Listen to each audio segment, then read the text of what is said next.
বিশ্বনবীর মতো এত সুশ্রী মানব, বিশ্বনবীর মতো এত শুভ্র মানব, বিশ্বনবীর মতো এমন চমৎকার দেহাবয়ব দিয়ে রব্বুল আলামিন কাউকে বানান নাই। এরকম চমৎকার মানুষটাকে তারা তায়েফের ওই জমিনে রক্তাক্ত করেছে। বিশ্বনবী দুনিয়ার কোনো স্বার্থের জন্য সেখানে যান নাই, নিজের কোনো লাভের জন্য, প্রাপ্তির জন্য যান নাই। তায়েফবাসীদের জাহান্নামের আগুন থেকে বাঁচাতে গিয়েছেন। ঠিক কিনা বলেন? না খেয়ে দিনী প্রচারের কাজে নিজেকে দিয়েছ বিলিয়ে, তাইফের কাফিরেরা চিনল না সে আলো, দুষ্ট ছেলেদের পিছু দিল লেলিয়ে। পাথরের আঘাতে ক্ষত বিক্ষত হয়ে সারা শরীর থেকে রক্ত ঝরে। হে রাসূল তোমাকে ভুলি আমি কেমন করে, হে রাসূল তোমাকে ভুলি আমি কেমন করে। পারেন না আপনারা? ধরুন আমার সাথে। হাজার ব্যথা বেদনার পরে ফিরে আসনি তুমি আপন ঘরে, দিনের আলো তুমি ছড়িয়ে দিতে চলে গেলে মদিনায় মক্কা ছেড়ে।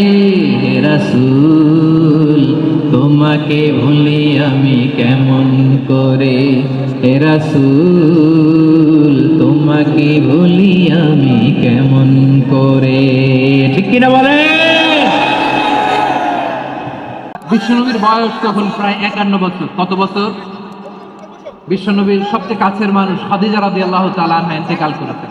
বিশ্বনবী বড্ড কষ্ট পেলেন, হৃদয়টা ভেঙে খান খান। যিনি ঘরের ভেতরে বিশ্বনবীকে সান্ত্বনা দিতেন, ভালোবাসা দিতেন, বাইরে গেলে কুরাইশরা বকাঝকা করে, অত্যাচার করে, কিন্তু আম্মা জান খাদিজা রাদিয়াল্লাহু তাআলা আনহা ঘরটারে এমন শান্তির নীড় বানায় রেখেছেন, এই ঘরের ভিতরে ঢুকলে বিশ্বনবীর কলিজাটা ঠান্ডা হয়ে যেত। এজন্য রব্বুল আলামিন বলেন, খাদিজা, ও আমার বান্দি খাদিজা, জান্নাতে এমন স্পেশাল একটা ঘর আমি তোমার জন্য রেডি করে রেখেছি। ওই ঘরের মধ্যে কোনো আওয়াজ নাই, ওই ঘরের মধ্যে কোনো নয়েজ নাই, ওই ঘরে কোনো বিশৃঙ্খলা নাই। কারণ মক্কার জমিনে আমার নবী কুরাইশদের বিশৃঙ্খলা, নয়েজ আর ঝামেলাগুলোকে উপেক্ষা করে যখন তোমার ঘরের ভিতরে ঢুকতো, ঘরটারে তুমি শান্তির নীড়, ঠান্ডা, নীরব, নিস্তব্ধ, নিঝুম আর শান্তির নীড় বানিয়ে রেখেছ। এজন্য জান্নাতে স্পেশাল একটা শান্তির নীড় আমি তোমারে উপহার দেব। ওই প্রিয়তমা স্ত্রী খাদিজা ইন্তেকাল করলেন, বিশ্বনবীর হৃদয় ভেঙে খান খান। আবার ওনার চাচা আবু তালেব ইন্তেকাল করলেন, যিনি পলিটিক্যাল শেল্টার দিতেন নবীকে। কে দিতেন? আবু তালেবের ভয়ে, বিশ্বনবীর এই চাচার ভয়ে কোনো মুশরিক নবীর গায়ে হাত দেওয়ার সাহস পায় নাই। এখন স্ত্রীও নাই, চাচাও নাই, নবীকে আশ্রয় দেওয়ার কেউ নাই। নবীর চারদিকে অন্ধকার, নবী এখন কই যাবেন? আমার পেয়ারা নবী নতুন স্টেশন খুঁজতেছেন, নতুন দাওয়াতি প্ল্যাটফর্ম খুঁজতেছেন। তিনি যায়েদ বিন হারেসা রাদিয়াল্লাহু তাআলা আনহুকে নিয়ে মক্কার পাশের একটা নেইবরিং সিটি তায়েফে চলে গেলেন। কোথায় চলে গেলেন? লালমনিরহাটের ভাইয়ের আওয়াজ করে বলেন, কোথায় গেলেন? তায়েফে চলে গেলেন দিনের দাওয়াত দেওয়ার জন্য। কি দেওয়ার জন্য? নাকি জমি কিনতে গেছিলেন? জমি কিনতে, দুনিয়ার যশ খ্যাতির জন্য, নিজের কোনো লাভের জন্য? তায়েফবাসীদেরকে জাহান্নামের আগুন থেকে বাঁচানোর জন্য। আওয়াজ করে বলতে হবে, ঠিক কিনা? বিশ্বনবী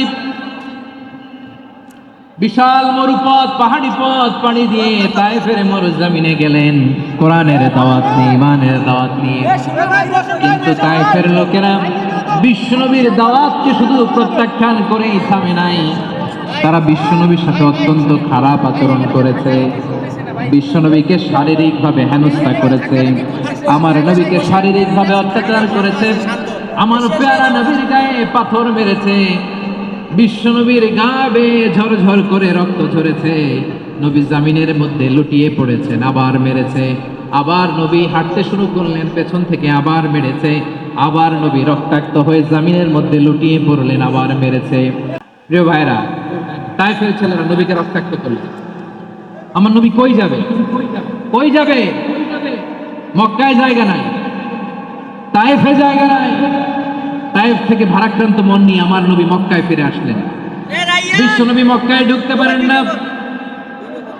মক্কার মরুভূমির দিকে তাকিয়ে, উপত্যকার দিকে তাকিয়ে বিশ্বনবী ধা ধা করে কাঁদেন, ঝরঝর করে। নবীর চেহারা মোবারক থেকে চোখের পানিগুলো বেয়ে বেয়ে পড়ে। আমার জন্মস্থান, আমার শৈশব, কৈশোর, যৌবন কেটেছে এই মক্কায়। আমার এলাকায় আমি ঢুকতে পারি না। বিশ্বনবী মক্কার অনতি দূরে দাঁড়িয়ে জায়েদকে পাঠালেন, জায়েদ যাও, দেখো কেউ আমাকে সাপোর্ট করার মতো আছে কিনা। যাও অমুকের কাছে যাও। সাইয়েদনা জায়েদ গেলেন, তারাও প্রত্যাখ্যান করে ফিরিয়ে দেয়। বিশ্বনবী বললেন যাও অমুক লোকের কাছে যাও, তিনিও প্রত্যাখ্যান করে ফিরিয়ে দিলেন। কেউ বিশ্বনবীকে আশ্রয় দিতে রাজি হয় না। নিজ জন্মভূমিতে বিতাড়িত বিশ্বনবী সর্বশেষ বিশ্বনবী বললেন যাও মুতঈম ইবনে আদির ঘরে যাও। মুতঈম ইবনে আদি মুশরিক, তার কাছে যাও। গেলেন, মুতঈম ইবনে আদি রাজি হয়ে গেল। সুবহানাল্লাহ বলে। দেখেন অনেক বিপদের সময় আমি নিজে সাক্ষী, সামাজিকভাবে রাজনৈতিকভাবে কত ঝঞ্ঝা, কত ষড়যন্ত্র, কত কনস্পাইরেসি পাড়ি দিয়ে আমাদেরকে সামনে এগিয়ে যেতে হয়। এই শত্রুদের ভেতরেও একজনকে দাঁড় করিয়ে দেয় যে আল্লাহর কোরআনের জন্য রেডি হয়ে যায়। পড়েন সুবহানাল্লাহ। মুতঈম ইবনে আদি, আল্লাহ তার মনকে নরম করে দিলেন। মুতঈম বলে মুহাম্মদ আমি তোমাকে আশ্রয় দিব। তার দুই ছেলেকে পাঠালেন, যাও খোলা তলোয়ার নিয়ে, স্কট দিয়ে, গার্ড অফ অনার দিয়ে মোহাম্মদকে মক্কায় ঢুকাও আর বলো আমি আমান দেব। আমান কি দিব? আমান মানে সিকিউরিটি, নিরাপত্তা। সিকিউরিটি ছাড়া, আমান দেওয়া ছাড়া কেউ থাকতে পারতো না মক্কায়। দুই ছেলে বিষ্ণু ইসলামকে নিয়ে আসলো। নবী কাবার চারদিকে তাওয়াফ করলেন, নামাজ পড়লেন।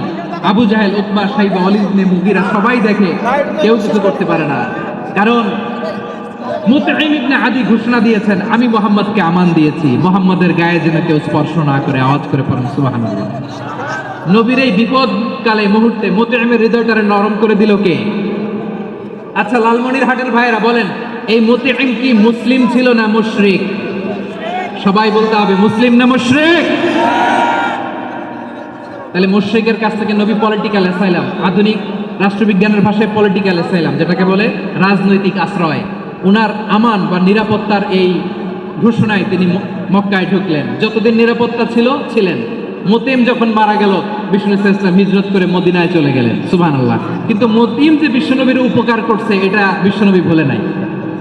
আমাদের অনেকে আছে উপকার করার পরে আর খেয়াল থাকে না, খাওয়ার পরে গলা দিয়ে নামলে আর খেয়াল থাকে না।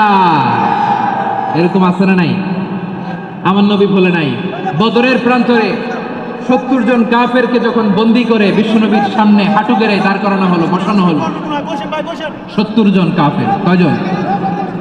বিশ্বনবী তাদের দিকে তাকিয়ে বললেন, সহিহ বুখারীর বর্ণনা, লাউ কানাল মুতঈম ইবনে আদি হাইয়ান সুম্মা কাল্লামানি হাউলাইন নাসলা লা তারাকতুহুম লাহু। বদরের প্রান্তরে 70 জন বন্দী কাফিরের দিকে তাকিয়ে আমার নবী বললেন, আজকে মুতঈম ইবনে আদি যদি বেঁচে থাকতো আর তোমাদের 70 জনের ব্যাপারে যদি মুতঈম এক বাক্যে একটা সুপারিশ করতো, তার সম্মানে আজকে তোদের সবাইকে আমি মাফ করে দিতাম। সুবহানাল্লাহ নাই? ওই যে চিল্লাচিল্লি যে কথা বোঝে নাই, কোন জিনিস মিস করছে ওরা নিজেরাও বোঝে নাই। বিশ্বনবী মুতঈমের এই সাহায্যের কথা বলে নাই।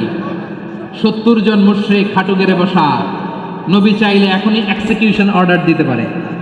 তিনি বললেন আজকে যদি মুতঈম বেঁচে থাকতো আর মুতঈম যদি তোদের জন্য সুপারিশ করতে, এই আবর্জনাগুলোর ব্যাপারে সুপারিশ করতে, আমি মুহূর্তেই তোদেরকে এমনি মাফ করে দিতাম।